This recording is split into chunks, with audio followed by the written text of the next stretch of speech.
The Ranch I Wasn't Meant to Inherit. Chapter 1. The Unclaimed Acres. My name is Annabeth Carter, and if you'd told me a month ago that I'd be back in East Texas, standing in the red dirt driveway of the Carter Ranch, I would have laughed you right out of Dallas. For most of my adult life, I'd sworn off this patch of earth. I escaped as soon as I could, chasing college scholarships and city lights, and I never planned on coming back. I had a career, friends, and a shoebox apartment overlooking a highway. It wasn't glamorous, but it was mine, and nobody expected more of me than I could give. Then came the phone call. My uncle's voice sounded like gravel and regret, so different from the big-hearted man who used to sneak me butterscotch candies when Mom wasn't looking. "Beth," he said, using the nickname only family still remembered, "your dad's gone. The ranch is yours if you want it." That's all it took. The next morning, I was packing a suitcase I barely remembered owning and booking the first Greyhound back to the piney woods. Now, standing under the sticky Texas sun, I stared at the sagging porch, the flaking green paint, the battered Carter Ranch sign hanging askew above the front steps. It looked smaller than I remembered. Maybe that was because I'd grown up, or maybe because nothing from childhood survives adulthood intact. Everything smelled of dry grass, engine oil, and a faint sweetness. Pecan pie, maybe, coming from somewhere nearby. The ranch sprawled out for acres behind the house, the kind of land you could lose yourself in, and, if you weren't careful, lose everything else too. The first neighbor to spot me was Miss Jolene. She always had binoculars handy, and I guess the sight of someone getting out of a Dallas taxi in the middle of nowhere was too much to ignore. She shuffled over in faded jeans and a sun hat that made her look like a wilting flower. "Annabeth Carter, as I live and breathe. You look just like your mama, Lord rest her soul." Her hug was tight enough to squeeze the air from my lungs. There's a certain script to these small-town reunions. She told me about the drought, about her nephew getting arrested for just a little misunderstanding, about how the hardware store now sells fancy coffee. I nodded in all the right places. She avoided mentioning Dad, and I didn't ask. That would come later, in the hush of the house, when I had to face what was left behind. The inside of the ranch house was half time capsule, half mausoleum. Dad's boots still sat by the door, dusty but upright. His battered Stetson rested on the hat rack, brim warped from years of sun and rain. The old kitchen table was cluttered with unpaid bills, faded receipts, and a half-empty bottle of wild turkey. There was a photo on the fridge of me and Dad at the county fair, both of us sunburned and beaming, before life got complicated and we stopped speaking for good. I set my bag down by the stairs. The silence pressed in from all sides, thick as a summer night. I wandered room to room, touching the things he'd left behind. A collection of model trains on the mantel, a tin box full of dog tags and army medals, a Bible opened to the Book of Job, underlined with angry pen strokes. I ran my fingers over the lines, half expecting to find a message in the margins. That first night I slept in my old bedroom. The wallpaper was still yellow with little bluebonnets curling at the edges. The bed creaked under my weight. I lay awake listening to the hum of cicadas and the distant lowing of cattle. Every now and then, a truck rumbled past on the county road, headlights sweeping across my window. I thought about Dad, about why he'd left me the ranch, about what kind of life he thought I could build here. In the morning, I found the will. It was stuck in the top drawer of Dad's desk, under a stack of old field notes and a crumpled lottery ticket. The lawyer's letter was clear. The ranch, the equipment, the debts, all of it was mine. There was a note from Dad. "Beth, if you're reading this, I guess you came back. Make something of it or let it go. But don't let anyone take it from you." That sounded like him. Direct, a little harsh, no room for middle ground. He was a Carter after all. And now, so was I, whether I wanted to be or not. I stood at the kitchen window, coffee cup in hand, and looked out over the pastures. The grass was patchy, the fences sagging, the barn roof in need of fixing. But it was land, and it was mine. That's when I saw the first pickup pull into the drive. A man in a worn baseball cap got out, walked up to the porch and knocked once, loud and sure. I squared my shoulders, set down the cup, and opened the door. "Annabeth Carter," he said. Name's Ray. I worked this ranch with your daddy the last 5 years. Figured you'd need a hand. I almost laughed. I wasn't sure I needed a hand, or that I even wanted one. But in that moment, standing on the threshold of my old life, and whatever came next, I realized I had no idea what I was doing. The only thing I knew for sure was that the Carter Ranch was still standing, and so, for now, was I. Chapter 2: The House on Bluebonnet Lane. The next morning, sunlight crept through the slats of the old wooden blinds, painting stripes across my bedroom wall. I woke to the distant sound of a rooster crowing somewhere down the block, a sound I hadn't heard since I was a kid. There's something about the way morning feels in Texas, a heaviness in the air, a kind of stubborn warmth that hugs the skin even before the day gets hot. I lay there for a while, eyes open, listening to the creaks and sighs of the house that raised me, every corner, every chipped paint spot, every floorboard with its own distinct groan. These things had once felt suffocating, a reminder of everything I wanted to escape. Now, returning as an adult, I felt the weight of memories press in on me, but I couldn't decide if it was comfort or regret. I pushed the covers aside and swung my legs over the edge of the bed. My feet hit cool wood, and for a split second, I could almost believe I was 16 again, about to sneak out for a midnight drive in my rusty old pickup. Instead, I padded down the hallway toward the kitchen, following the smell of coffee and cinnamon. Mom was already up, bustling around in her faded bathrobe, humming a country tune under her breath. Her hair was pinned back, and she looked exactly as I remembered, except for the new lines on her face, the extra tiredness in her eyes. She glanced up when I entered, pausing only a second before sliding a mug across the counter. "Couldn't sleep?" she asked, her voice soft, maybe even a little hopeful. I shrugged, wrapping my hands around the warm cup. "Got used to different hours, I guess." That was only partly true. The real reason was the mess of thoughts tangling in my head, about the job I'd left behind in Houston, the broken engagement I wasn't ready to talk about, and the uncertainty of what, if anything, waited for me in this old town. She didn't press. That was always her way. She'd ask questions without asking, listening for what I wouldn't say out loud. We sat at the counter, watching the sun inch its way across the backyard, drinking coffee and pretending not to see the awkwardness in each other's faces. Outside, the dew sparkled on the wildflowers growing along the fence, bluebonnets mixing with Indian paintbrush in a messy riot of color. Finally, she cleared her throat. "Your father's out back. He's fixing the fence again." She tried to sound casual, but the words hung between us like a challenge. I hadn't seen him since I'd rolled in late last night. He'd been asleep, or maybe pretending.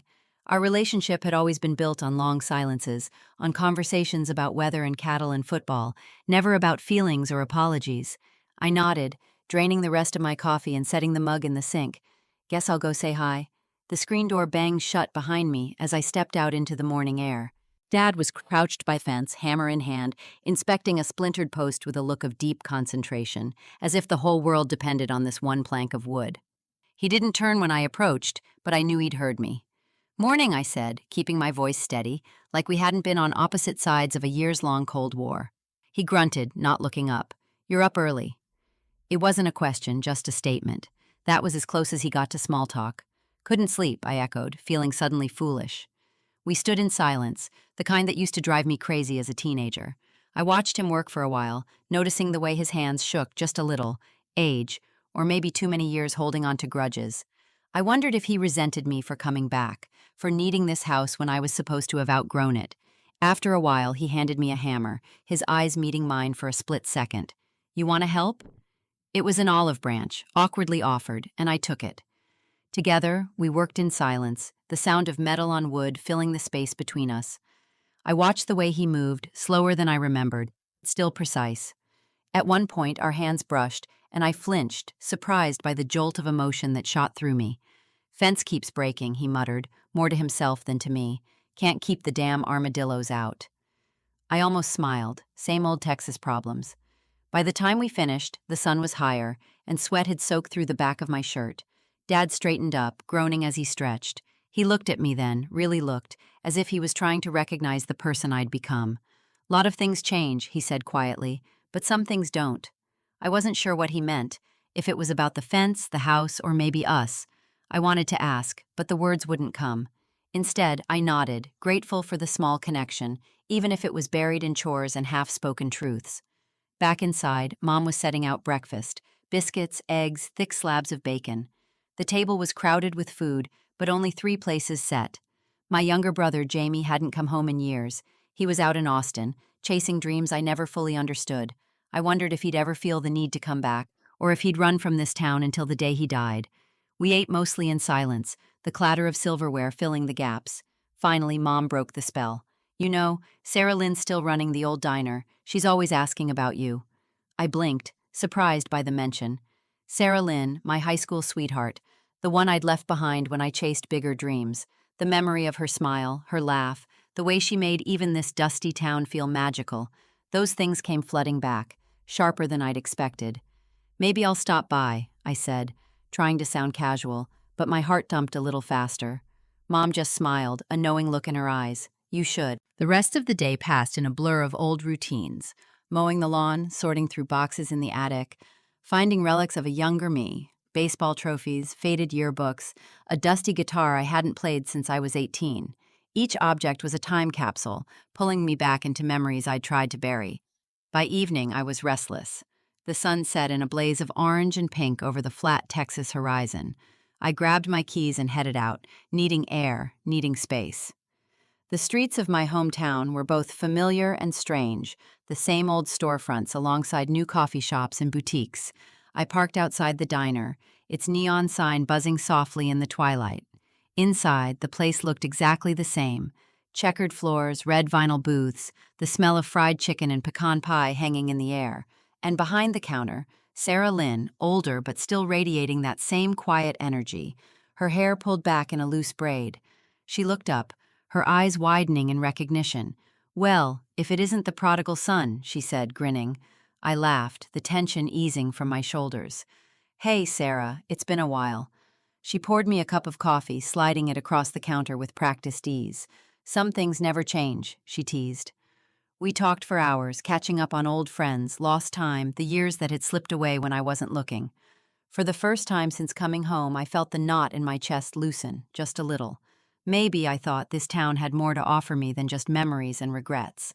When I finally left, the streets were quiet, the stars blazing overhead in a sky so wide it made me feel small and infinite all at once.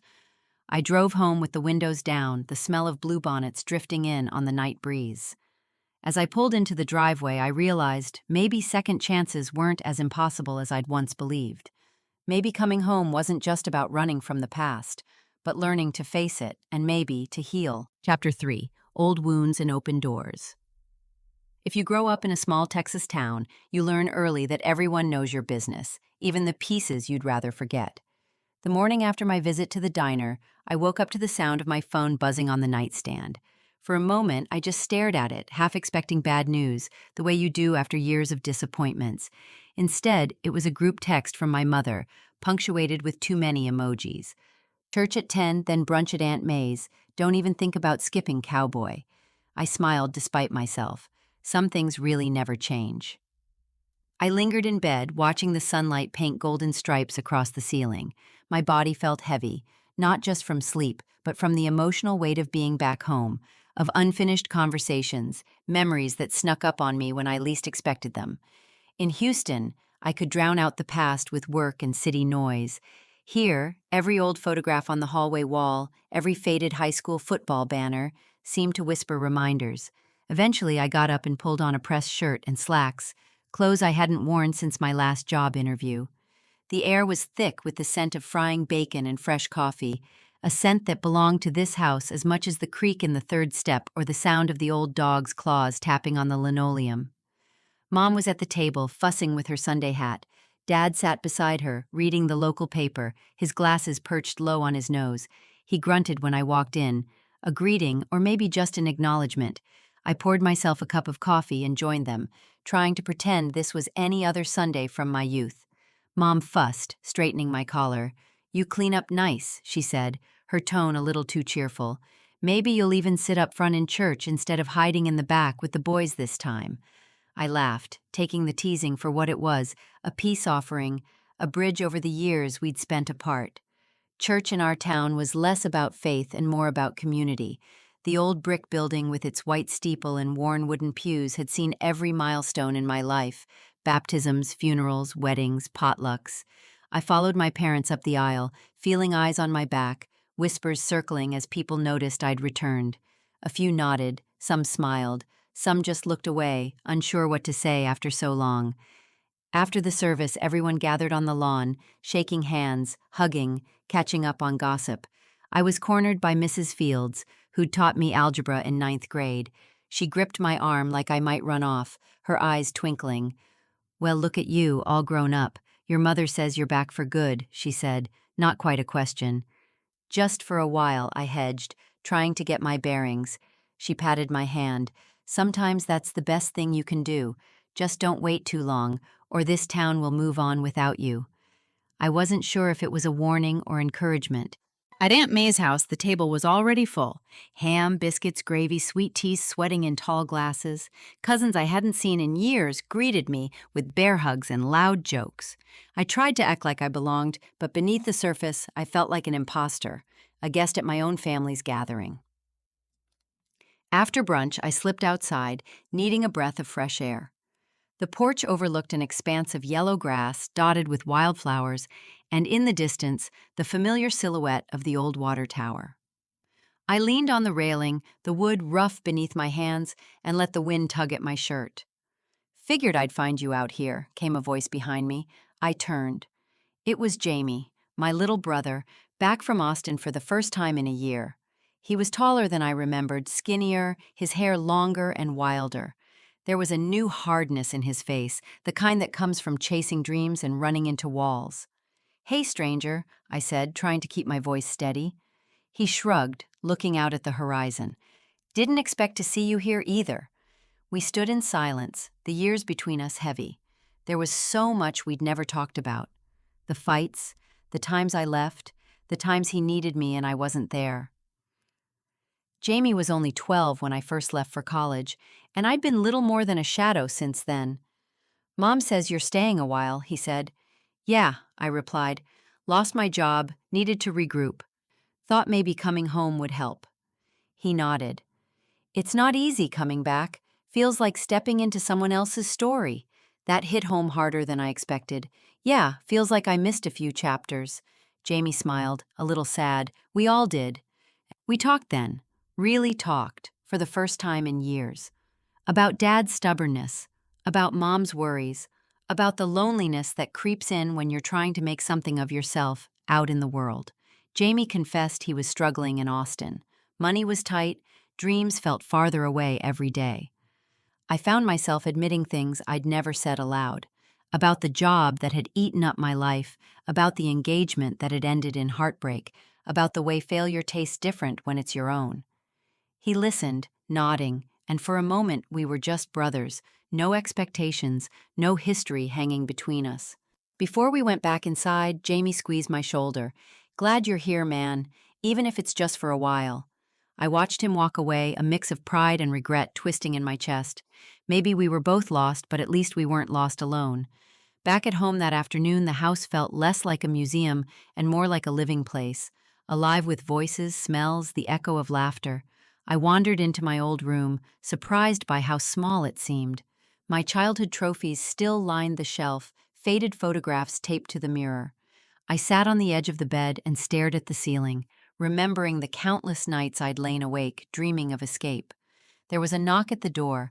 Mom peeked in, holding an envelope. "This came for you," she said, handing it over. It was from the high school, an invitation to speak at the career day next week. My first instinct was to decline. Who was I to give advice? But then I remembered the lost look in Jamie's eyes, the way he talked about needing hope. Maybe it was time to be honest, to show the next generation that success isn't always a straight line. That night, unable to sleep, I wandered out onto the back porch. The Texas sky was a blanket of stars, the air warm and thick with the scent of wild mint and earth. In the distance, a coyote howled, its cry echoing across the fields. I thought about Sarah Lynn, about the way her laughter had lingered in my mind all day. I thought about my brother, about the family I'd nearly lost by running so far for so long. I realized that healing old wounds meant more than just coming home. It meant being present, being honest, being willing to let people in, even when it hurt. I pulled out my phone and typed a message to Sarah Lynn. Hey, any chance you're free tomorrow? Could use some good company and maybe a slice of that famous pecan pie? I hit send before I could second guess myself, then leaned back in the old porch chair and closed my eyes, letting the sound of crickets and distant freight trains lull me into a peace I hadn't felt in years. Maybe this wasn't the life I'd planned. Maybe it was better. Chapter 4. When the Past Knocks Twice. There are a few things you learn growing up in rural Texas. How to drive on a dirt road with one hand on the wheel and the other on a bottle of Dr. Pepper. How to talk your way out of a ticket with the sheriff if your daddy played football with him. And most of all, how to keep a secret. The kind of secrets that hang around like August humidity, never really disappearing, just settling into the cracks of daily life. I'd been back in town for less than a week, and already I could feel old stories swirling around me, tugging at my sleeve, demanding to be faced. The day after my porch message to Sarah Lynn, I woke up feeling lighter than usual. It was the first time since I'd returned that I didn't dread what the day might hold. Maybe it was hope, or maybe just the promise of good company and the world's best pecan pie. Either way, it was enough to get me out of bed before sunrise. I made a quick breakfast, fed our old blue heeler, and sat on the porch steps, listening to the cicadas wind down as the world warmed up. There's a special kind of peace in a Texas morning, when the sky is all lavender and the air tastes like dew and dust. By 9, I was in town. The main street was waking up, the local barber sweeping the sidewalk, the diner's neon open sign buzzing against the glass. I parked my truck by the square and wandered toward the bakery, where Sarah Lynn was supposed to meet me. The bell over the door chimed as I stepped inside, and for a second I felt 12 again, pocket money in hand, scanning the display case for something sweet. Sarah Lynn was already at a corner table, her hair in a messy bun, hands curled around a mug of coffee. She looked up and grinned. "You're early. Nervous?" "Terrified," I said, and meant it, not of her, but of what this meant, allowing myself to hope for something new, something good, when I'd built so many walls to keep out disappointment. She slid a plate across to me, pecan pie fresh from the oven. "Bribery," she said, eyes sparkling. "Eat it before I change my mind." We ate in companionable silence for a while, making small talk about weather, traffic, the endless debate about whether barbecue was better in Austin or Dallas. But beneath the laughter, there was an undercurrent of something real. I found myself telling her things I hadn't told anyone in years, about the job that had chewed me up and spat me out, about how hard it was to come home and realize everyone else's life had moved forward without me. Sarah Lynn didn't offer sympathy. She offered understanding. "You know, people always think you have to leave to find yourself. But sometimes you have to come back first, see what pieces are missing, see what you want to rebuild." I nodded, surprised by how right that sounded. "What about you? You ever want to leave?" She shrugged. "I did for a while. College in San Antonio. But I missed the sunsets, the sense that you belong to a place, not just a paycheck. Besides, someone's got to keep this town from falling apart." I grinned. "You volunteering?" She rolled her eyes. "Don't make me regret this pie." We talked until noon, and by the time we left the bakery, the world felt wider and less suffocating than before. I walked her back to her car, hands stuffed in my pockets, trying not to think too hard about how easy this felt. I almost invited her to dinner with my family, but I bit my tongue. Too soon. Small towns have a way of turning a single meal into a lifetime commitment, and I wasn't ready for that headline in the local gossip chain just yet. The rest of the day passed in a blur of errands, picking up groceries for Mom, helping Dad repair a stubborn fence post, catching up with neighbors who insisted on retelling every embarrassing story from my high school years. Each interaction felt like another thread tying me back to this place, weaving me into the fabric I'd tried so hard to escape. That evening, as I carried groceries into the kitchen, Mom stopped me at the door. "You got a letter," she said, waving a manila envelope, "from Dallas." I frowned, taking it. The return address was unfamiliar, but my heart knew before my head caught up. Lisa, my ex-fiancé, the one person I'd spent the last 2 years trying not to think about. I took the envelope to my room, closed the door, and sat on the edge of the bed. My hands shook as I opened it. Inside was a handwritten letter and a photograph. Me and Lisa smiling on a beach somewhere, younger and still full of hope. The letter was short, but it might as well have been a bomb. "I heard you're back in town. I'm sorry for how things ended. I wish I'd been braver. Wish we'd fought harder." I'm engaged now, but I needed to tell you I never stopped caring. I hope you find what you're looking for. No forwarding address, no phone number, just closure, or maybe an attempt at it. I sat for a long time staring at the photo, trying to reconcile the person I was then with the man I'd become. Part of me wanted to burn it, to pretend those years never happened, but another part, the one that hurt the most, wanted to hold on to the memory a little longer. I tucked the photo back into the envelope, shoved it in a drawer, and went outside. The air was thick and warm, the kind of night that feels both comforting and claustrophobic. Dad was on the porch, whittling a stick, his face in shadow. He didn't look up. "You all right?" "Yeah," I lied, sinking into the chair beside him. He nodded, as if he knew I was lying and didn't mind. We sat in silence for a while, the only sounds the cicadas and the distant rumble of a train. Eventually, Dad spoke. "You know, son, people say time heals all wounds, but they forget to mention the scars. Scars remind you of what you survived. They also remind you not to make the same mistake twice." I thought about Lisa, about the way I'd let ambition eat away at the things that mattered, about the years I'd spent chasing a version of success that only ever left me lonely. I looked at Dad and saw the man who'd built a life out of quiet sacrifice, who'd never run from his mistakes, even when it would have been easier. "I think I'm ready to try again," I said quietly. He smiled, just a flicker. "Good. Just don't forget who you are this time." That night, as I lay in bed, I thought about the future, not as something to be feared, but as something I might finally deserve. The next morning, I woke before dawn, feeling lighter than I had in years.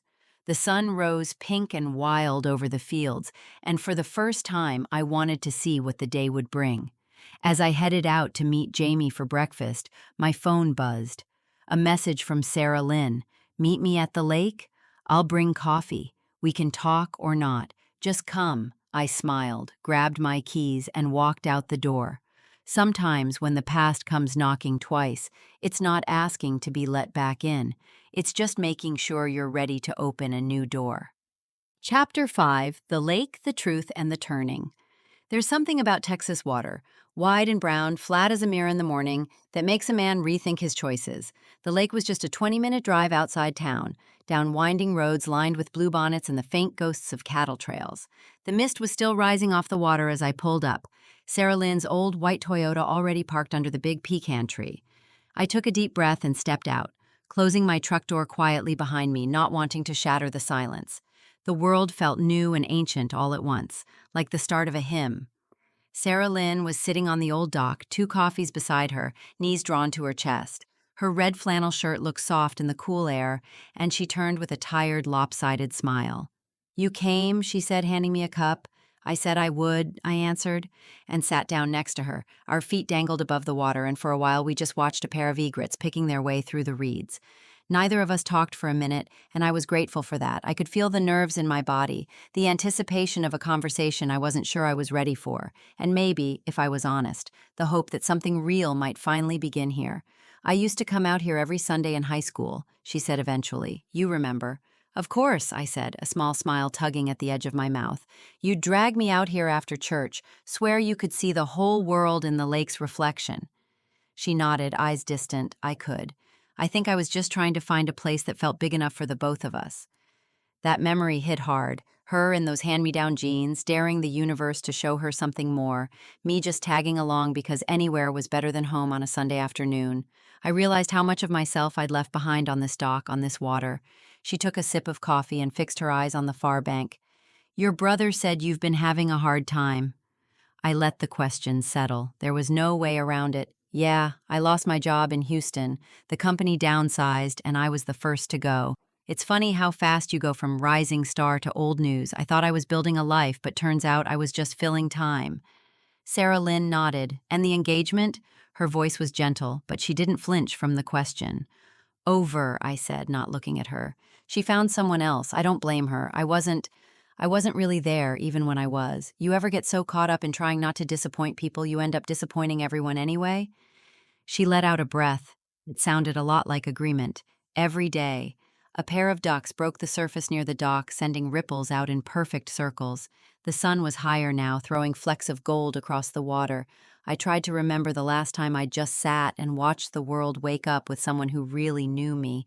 Sarah Lynn set her cup down. You know, I almost left too. After my dad died, I applied to schools all over.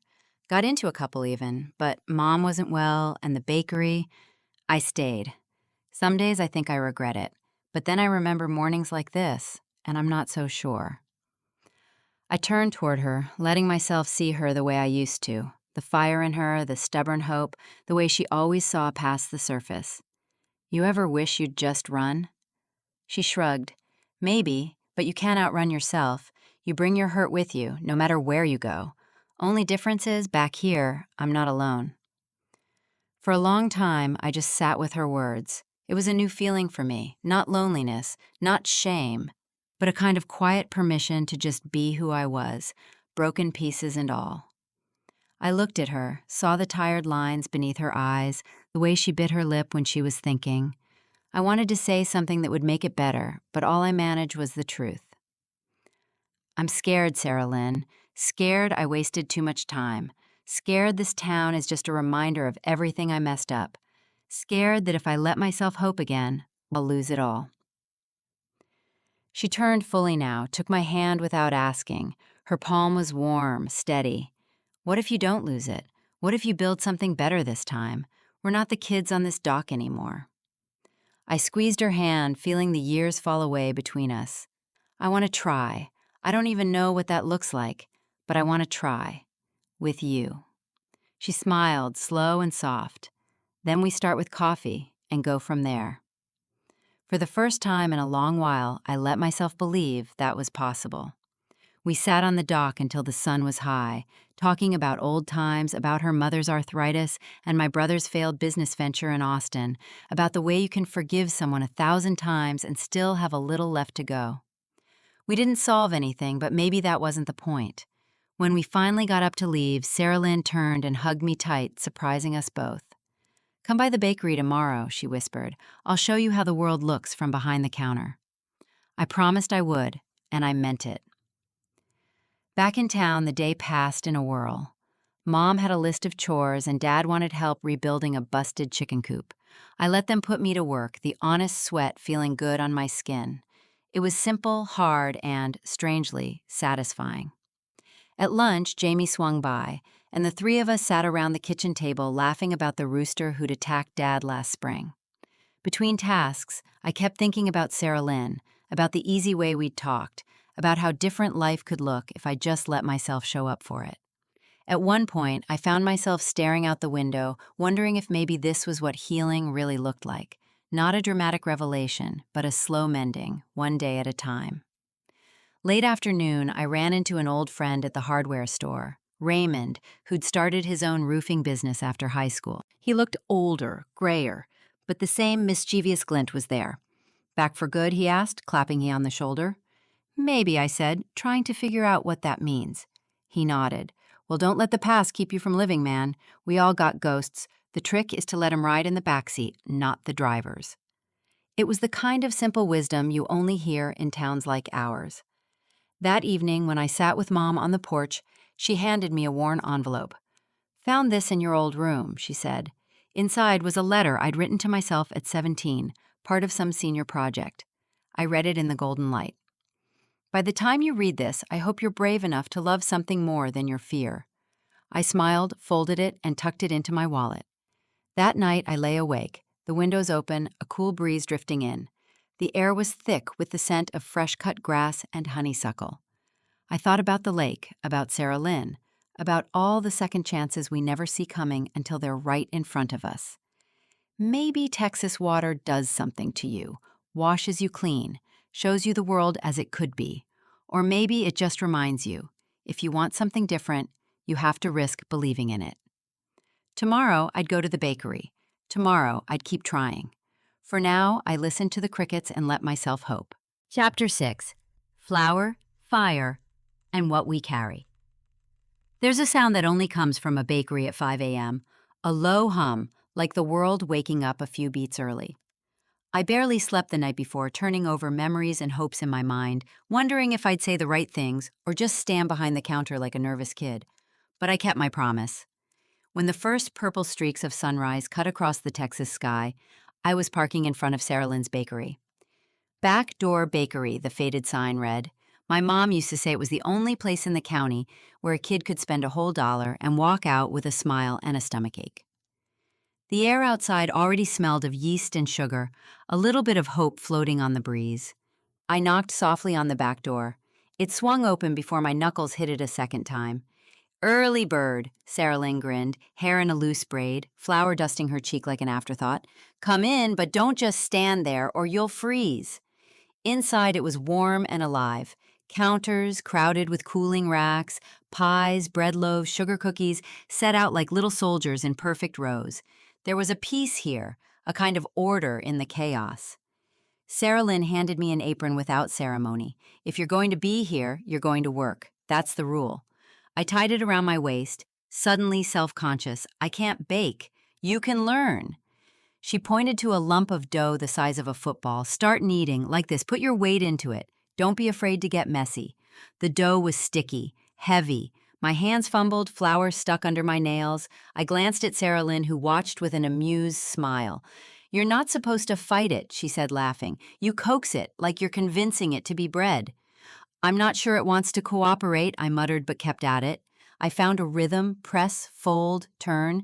The kitchen filled with the music of work, the slap of dough, the whir of a mixer, the occasional clang of a pan on steel. Everyone thinks baking is magic, she said, sliding a tray into the oven, but it's mostly patience and persistence. You measure, you mix, you wait. The rest is just believing it'll rise, even when it looks like a mess. That landed deeper than it should have. I thought about my own life, all the parts that looked like a mess, half-formed plans, relationships left in the cold, dreams shoved to the back like unused pans. Maybe all anyone needed was a little faith and time. We worked in companionable silence. The sun crept higher, turning the windows gold. Sarah Lynn moved through the kitchen with purpose, humming a tune I half remembered from church. Occasionally, she'd check on my dough, offer a quick correction, or a gentle nudge. It was new, this feeling, being part of something, no matter how small. Just before 7, the bell over the front door jingled. The first regular, a stooped old man named Mr. Davis, stepped inside, his cane tapping out a rhythm. "Morning, Sarah," he called. "Got your pecan roll hot and fresh, Mr. Davis. And this is Sam, my helper today," she said, nodding at me. He eyed me over his glasses. "Didn't know you hired strangers." "Only the ones who show up before sunrise," Sarah Lynn shot back. He laughed, the sound soft and real. "Welcome to the neighborhood, son. Don't let her work you too hard. She once made her own brother peel pecans for 3 hours straight." More customers arrived, a nurse coming off the night shift, a pair of school kids clutching change, a tired father on his way to work. I watched as Sarah Lynn greeted each by name, knew their orders, their stories. The bakery wasn't just her job. It was her way of holding the town together, slice by slice, cup by cup. Around 8, Jamie showed up, yawning, hair still wet from the shower. He slid behind the counter, started pouring coffee. "Mom's gonna be happy you finally put him to work," he said to Sarah Lynn, jerking a thumb at me. "Don't scare him off," she replied. They teased each other like siblings, which made sense. They'd grown up together, gone through every joy and loss this place could offer. For a moment, I felt on the outside, but then Jamie winked at me. "You're not half bad for a city boy." I grinned, feeling myself relax. Maybe it wasn't about belonging instantly. Maybe it was about showing up again and again until you built something that lasted. The rush died down by 10. We wiped counters, stacked trays, counted the money in the register. Sarah Lynn leaned against the fridge, stretching her back. "You did good," she said. "How do you feel?" "Tired and hungry." She handed me a cinnamon roll, still warm. "You earned it." I sat at a little table near the window, watching cars pass. The bakery was quiet now, sunlight falling in lazy squares across the tile. For the first time in a long while, I felt grounded. Feet on the floor, hands dusted with flour, heart steady. Sarah Lynn sat across from me, picking at her own pastry. She watched me with that direct gaze of hers, the kind that saw more than I wanted to share. "You know," she said softly, "most folks think leaving makes you stronger. But sometimes coming home, letting people see where you're broken, takes more courage." I didn't answer right away. I thought about the shame I'd carried, the embarrassment of failing, the ache of lost love. Here, none of that seemed as heavy. I thought I was protecting everyone by staying away, I admitted, but maybe I was just hiding. She nodded. Maybe. Or maybe you just needed time to come back as yourself, not who everyone expected. Outside, the world kept turning. I realized how much I'd missed: birthdays, funerals, Sunday mornings, the ordinary rhythm of life. I'd traded all that for a chance to be someone in a bigger city, and when that fell apart, I thought I'd lost everything. But here, in the quiet aftermath of a morning rush, I started to wonder if I was just getting started. The bell jingled again. My mother, carrying a basket of eggs from her hens. "Thought you two could use some fresh," she said, eyes crinkling. Sarah Lynn thanked her, and the three of us sat for a moment talking about nothing and everything. I watched my mother's hands, the way they moved with quiet authority, and felt a swell of gratitude. Before she left, she squeezed my shoulder. "You look happier than you have in a long time, son." "I am, Mom. I really am." After she was gone, Sarah Lynn cleared her throat, suddenly shy. "Listen, I know things are messy. I know you're still figuring it all out. But you're not alone, okay? Not here." I swallowed, emotions thick in my chest. "Thank you." She smiled. "No more running, Sam. We're here. We face things, even when it's hard." I nodded, feeling a new resolve settle into me. "No more running," I repeated. We finished cleaning up, locking the doors just as the lunch crowd started to stir outside. As we walked out together, I felt something settle, a sense of peace I hadn't known in years. Outside, the Texas sun was high and hot. The day stretched out before me, open and full of possibility. Chapter 7: The Fire Next Door. Sometimes a single morning can stretch into a whole season of memory, especially in Texas, where summer heat slows the world until every thought feels like it's moving through honey. That's how it felt the week after I started working at the bakery. Time didn't rush. It unfolded, careful and steady, as if it knew I needed space to breathe. Sarah Lynn didn't ask why I kept coming back. She just handed me an apron, gave me small jobs, and let me work in silence when I needed it. That quiet routine anchored me. Each day I learned something new. How to cut pie dough until it flaked just right. How to tell a loaf was done by the sound of its hollow tap. How a kind word could ease even the grumpiest morning regular. For the first time in years, I woke up wanting to go somewhere. I just started to feel like I belonged when everything changed.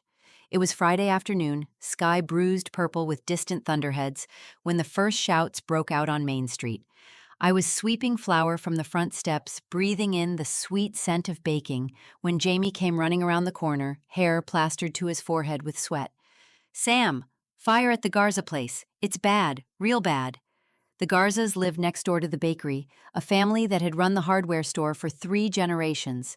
Their house was a modest white bungalow with a peeling porch swing, kids' toys scattered on the lawn, and flower beds that bloomed wild in every season. I'd known them all my life. Mr. Garza once taught me how to fix a leaky faucet. His wife, Lucia, made tamales every Christmas and handed out extra to anyone in need. The street was chaos. Neighbors shouting, people hauling buckets, a siren wailing in the distance. Dark smoke billowed from the Garza house, thick and angry. I dropped the broom, ran after Jamie, my chest tight with dread. By the time I got there, flames were already licking the roof. Mr. Garza stood in the yard, coughing, soot-streaked, shouting for his son, Marco. Someone said he was still inside, upstairs. Panic flickered across every face. Without thinking, I pushed past the crowd, sprinted up the porch steps. Heat blasted me in the face as I yanked open the door. Smoke poured out, choking and hot. "Marco!" I shouted, my voice hoarse. No answer, just the roar of fire and the crash of glass. I pressed a rag from my pocket over my mouth and ducked low, feeling my way up the stairs, heart pounding. It was dark, so dark. The smoke pressed in from all sides. At the top of the landing, I heard it, a thin voice, terrified. "Help!" I found Marco, crouched in the hallway, eyes wide, clutching a battered toy dinosaur. He couldn't be more than 6. "It's okay," I said, trying to keep my voice steady. "I've got you." I scooped him into my arms, wrapped him tight, and ran for the stairs. By the time we stumbled out the front door, the fire trucks had arrived. Someone grabbed Marco from me, wrapped him in a blanket. Lucia clung to him, sobbing. My lungs burned.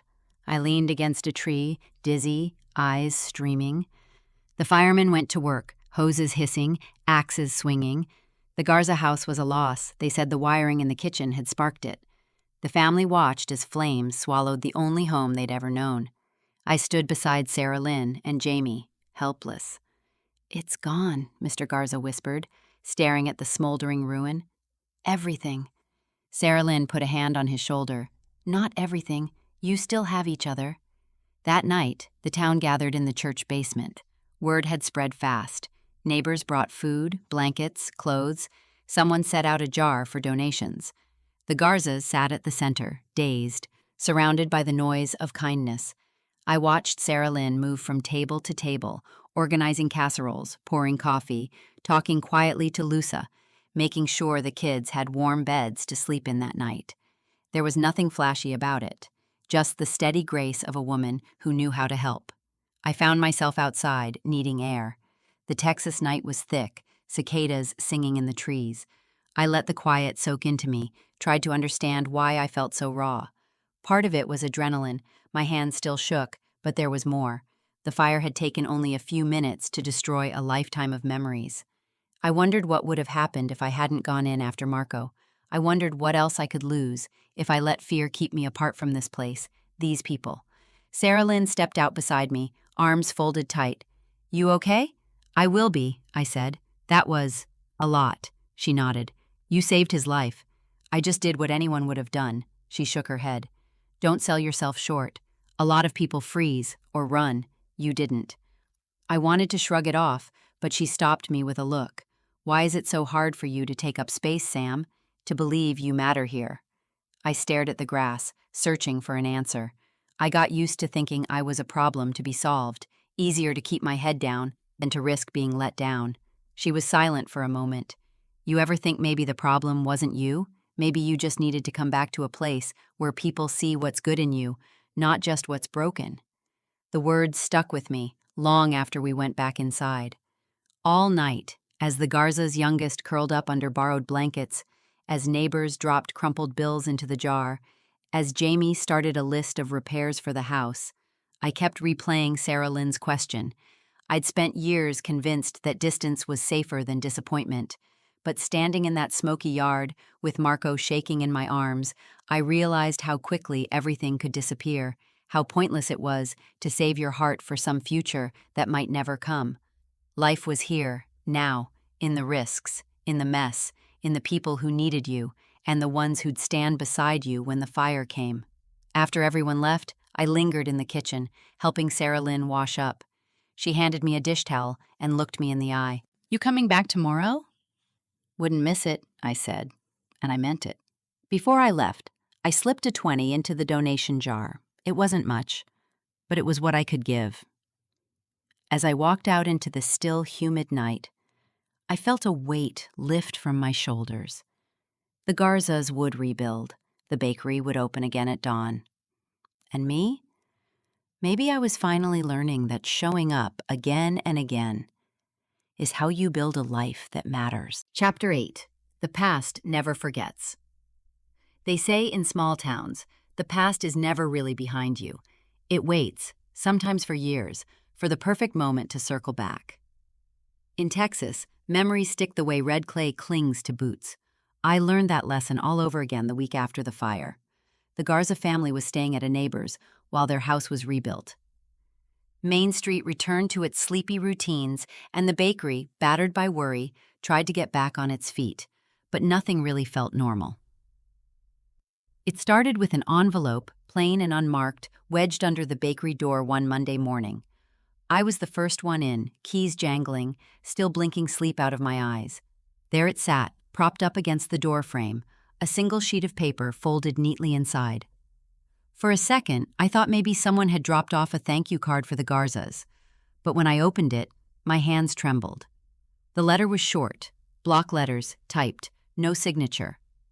"Sam, you can't hide what you did forever. People talk. Sooner or later, everyone will know." That was it. No threat, no demand, just those cold words. I read it twice, then a third time. My chest tightened. Sweat prickled my skin, despite the morning chill. I shoved the letter into my pocket before Sarah Lynn or anyone else could see. I tried to shake it off, but the past has a way of clawing back. All day I felt eyes on me, customers at the counter, old men at the domino table, even the Garza kids as they picked up donated pastries. I started to wonder if everyone already knew that somehow what I'd done all those years ago had crawled back out of the shadows. Every time the bakery door swung open, my pulse jumped. Sarah Lynn noticed something was off before lunch. "Sam, you're burning the rolls again," she called from the back, a teasing smile on her lips. Then her face softened. "Hey, you okay?" I hesitated. For a second I wanted to tell her about the letter, about the old life I'd tried to outrun. But my throat closed up. I shrugged instead, forced a laugh, told her it was nothing, just a bad night's sleep. She didn't push, but the look she gave me said she didn't buy it. That evening, as the sun slid behind the water tower, I wandered Main Street, hoping movement would quiet my nerves. But everywhere I went, reminders waited. The hardware store, where Mr. Garza stood restocking shelves with one arm in a sling. The schoolyard fence, where kids chalked hopscotch and wrote their names in hearts. The old church, steeple crooked, bells silent after the fire shorted the wiring. Each place held a piece of my childhood and the mess I left behind. I wound up at the riverbank, the muddy stretch where, as a teenager, I'd made the worst mistake of my life. It was the summer I turned 17. My friends and I snuck out one night with a case of beer and a borrowed pickup. We thought we were invincible. We were stupid, loud, showing off. I remember the screech of tires, the sharp slap of the fender as we grazed the bridge rail, the way the world stopped for a heartbeat, then started again, spinning faster. No one died, but there were injuries, hospital bills, a lawsuit. My family lost the truck. We almost lost our house. I thought I'd lose everything. But my father, God rest him, worked overtime, sold his fishing boat, did whatever it took to make things right. He kept me out of jail. But he never looked at me the same. My friends drifted away, the town forgave, in that way small towns do, by never letting you forget. I left after high school, promising never to drag that shame back home. Until now. Staring at the muddy water, I realized how thin the line is between past and present. I'd tried to build a new life, one day at a time. But some wounds don't close just because you pretend they aren't there. Suddenly, footsteps crunched behind me. I turned, half expecting to see Jamie or Sarah Lynn. Instead, it was Sheriff Doyle, a heavy-set man in his 50s, face carved by years of sun and disappointment. He nodded once, hands on his belt. "Evenin', Sam." "Evenin', Sheriff." He stood beside me, both of us watching the current. "Town's talkin'," he said at last. "About you, about the fire, about what you did for the Garza boy." I swallowed. "I just did what anyone would have." He shook his head. "No, you didn't. Most folks wouldn't run into a burnin' house." He paused. "You know, folks here remember everything. The good, the bad, but sometimes they forget how a man can change." I let that hang in the air. The sheriff's gaze didn't waver. "Somebody dropped an anonymous letter at the station about you, your past. I figured you should know." My mouth went dry. "What'd it say?" He shrugged. "Pretty much what you'd expect. Trying to stir up old dirt. You want to talk about it?" For the first time, I didn't dodge. No point pretending I made a mess of things when I was a kid. My family paid the price. We all did. He looked at me, eyes tired but kind. "You stuck around. That counts for something. There's folks in this town who never admit a damn thing, even to themselves." He let the silence stretch. Then, almost as an afterthought, "The letter's a bluff, Sam. You want to know who wrote it. Start with folks who don't like second chances." I nodded, feeling both lighter and heavier. Back at the bakery, I found Sarah Lynn locking up. She saw my face and sighed. "You look like you seen a ghost." In a way, I did. I hesitated, then told her everything. The letter, the accident, the shame. She listened, arms folded, not saying a word until I finished. When I was done, she said softly, "I figured you had a story. Everybody does, but you're not that kid anymore." I almost believed her. The next morning, something changed. Maybe it was speaking the truth out loud, or maybe it was just fatigue from years of hiding. I looked at my reflection in the bakery's front window, hair mussed, flour on my shirt, eyes tired but steady. For the first time, I felt like I could stand in the daylight without flinching. Word got out about the letter, but not the way I'd feared.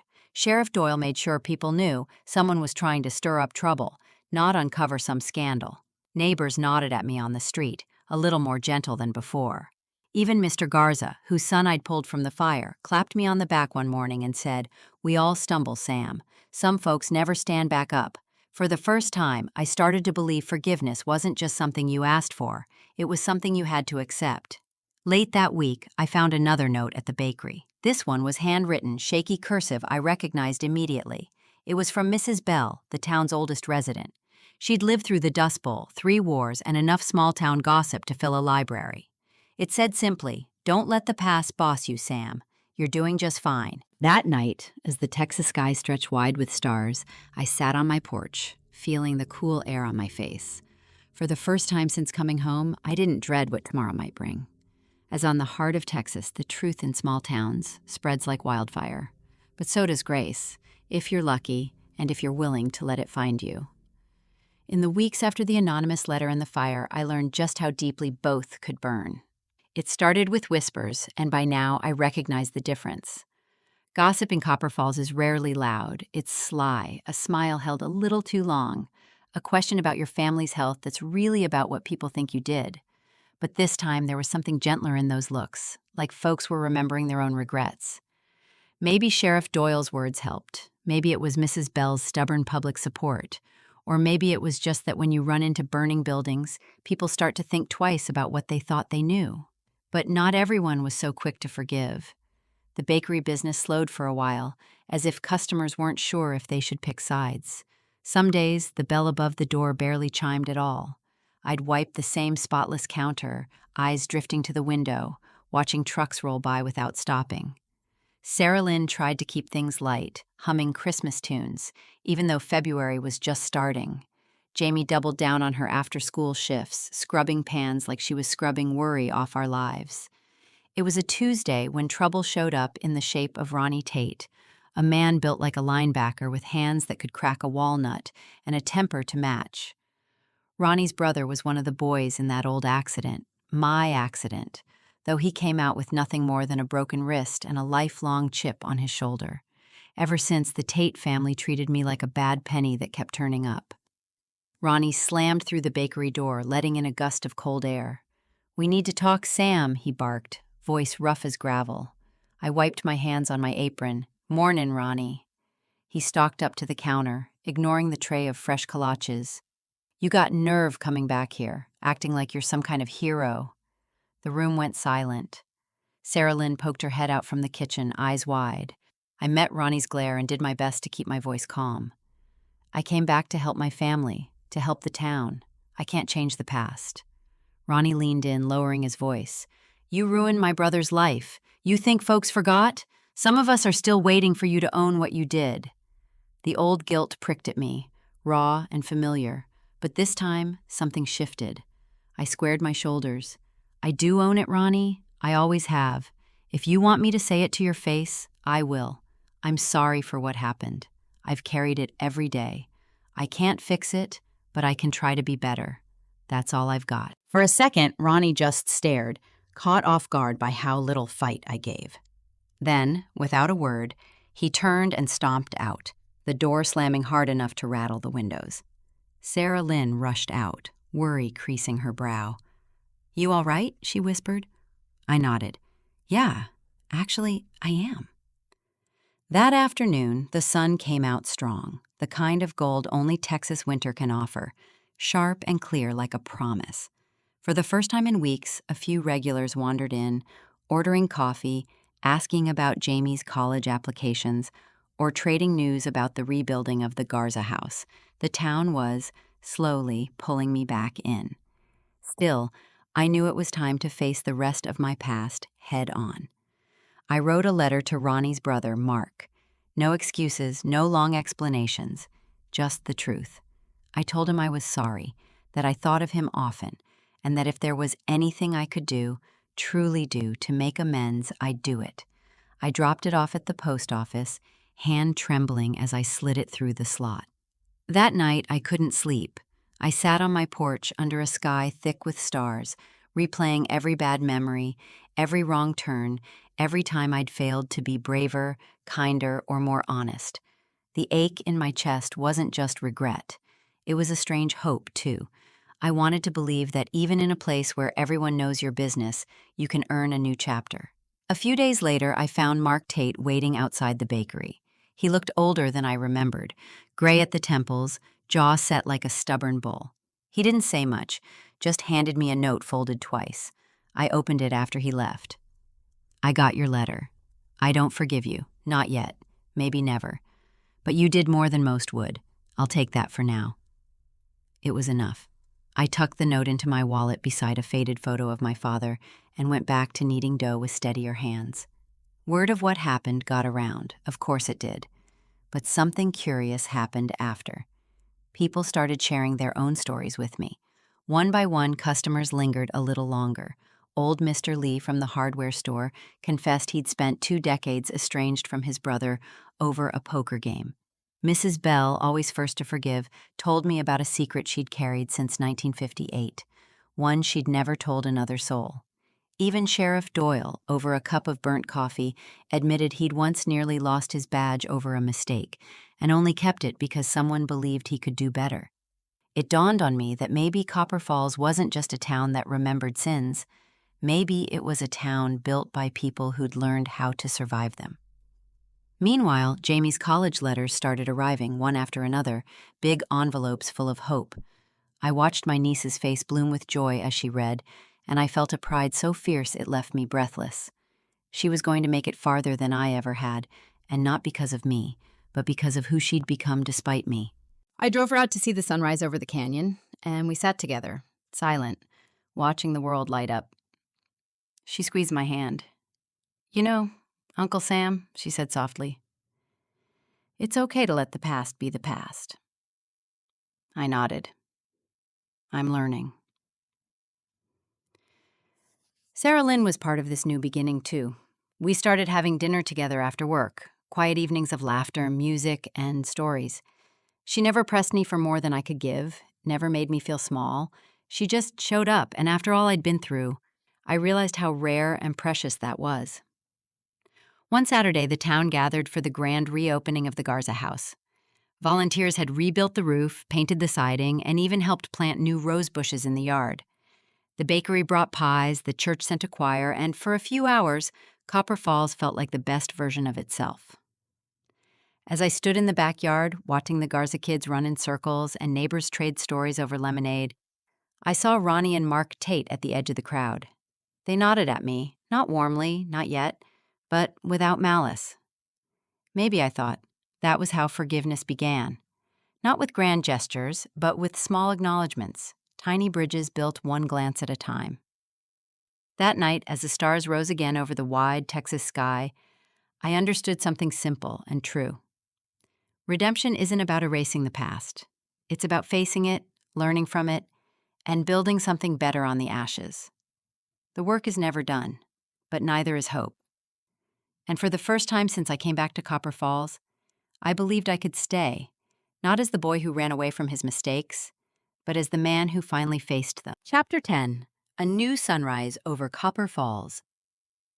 They say Texas skies hold memories. I believe it now. That morning, when I stepped out onto the porch, the horizon was blazing with the promise of something new, fiery streaks of pink and orange washing away the last chill of winter.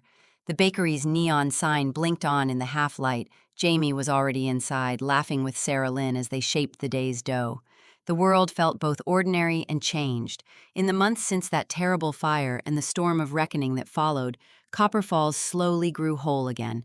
The Garza family's rebuilt house, now the brightest on the block, stood as a quiet symbol that broken things can heal and not every scar has to remain raw. The town, once so sure of every neighbor's sins, learned to speak softer, to look one another in the eye and see more than a story's worst page. I carried those lessons close, tucked behind my ribs like a talisman. But this chapter, the last one I'll share for now, isn't about the past. It's about what comes after. How you build a life after forgiveness, and how you let yourself believe you deserve it. My mornings became ritual. Unlock the bakery at dawn, set out chairs for the early crowd, listen to the radio crackle with old country songs. Sometimes Sarah Lynn would show up with breakfast tacos wrapped in foil, hair still wet from the shower. Jamie, all long limbs and restless energy, always arrived second, bursting through the back door with a bag of books and a notebook full of dreams. One Monday, after the bell rang for the first customer, I found an envelope tucked under the door. Inside was a simple thank you note in careful script. "For the bread you bring and the kindness you give. The town is better with you in it." No name, no return address, just a hand-drawn heart. I smiled. For years, I'd measured my life in mistakes. Maybe it was time to start measuring it in moments like this. Spring arrived in Copper Falls on a wave of wildflowers, bluebonnets bursting along the highway, bees thick in the air. With it came college acceptance day for Jamie. She had gotten into the University of Texas. The whole family came to the bakery for cake and sweet tea. My sister, tears shining in her eyes, hugged me tighter than she had in years. "Sam," she whispered, "you gave her wings." I laughed, my throat thick. "No, she built her own." Afterward, Jamie slipped me a letter. "I wrote my admissions essay about you," she said, cheeks flushed, "about second chances. They loved it." Later that night, I sat at my kitchen table and read the essay, tears tracking down my cheeks as I realized this was legacy. Not the quiet kind, the kind that changes the future. As spring deepened, the bakery became busier. People lingered at the counter, bringing stories, not just orders. Mrs. Bell taught Sarah Lynn how to make her famous pecan pie. Mr. Lee brought his grandson, who asked a million questions about baking science. Even Ronnie Tate started coming in. Never early, never with a smile, but he came. Once he left a single dollar in the tip jar and nodded. It was more than enough. I took to walking the town most evenings past the rebuilt Garza house and along the edge of the fields where cattle grazed. Sometimes I found myself at the cemetery, kneeling by my father's grave. For a long time, I only ever brought guilt and apologies. But now I started bringing gratitude. "I messed up, Dad," I'd say, "but I'm trying. We're all trying." It wasn't much, but it was honest. And then there was Sarah Lynn. We weren't in a hurry. After a lifetime of running from pain, I'd learned that some good things have to grow slow. Like sourdough, like trust. We went to Saturday markets together, drank coffee in the shade, argued over music and politics and whether or not you should add sugar to cornbread. You shouldn't, but she still does. Sometimes when the world grew quiet, I'd look over at her and realize how easy it was to breathe beside someone who saw you, not just your history. One evening, sitting on the porch as the last heat faded, she reached over and took my hand. "You know, Sam," she said, "you've been so busy making up for the past. You forgot how to just live." I thought about that all night. Maybe she was right. Jamie's graduation came in June, a blistering Texas afternoon, everyone sweating through their best clothes and fanning themselves with programs. When Jamie walked across that stage, diploma in hand, I saw in her all the promise I thought I'd lost. The whole town seemed to cheer for her. After the ceremony, she hugged me, laughing and crying at the same time.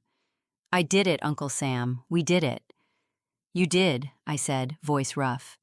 "And you're just getting started." As the sun set, we had a picnic in the park. Fried chicken, lemonade, the best pie in Texas. Kids ran barefoot, fireflies blinking over the grass. Copper Falls felt endless, like anything could happen here. The next morning I woke up before dawn and drove out past the edge of town, down the gravel roads where only coyotes and early birds keep company. I pulled off by the river, let the engine cool, and just sat, listening to the water rush over rocks.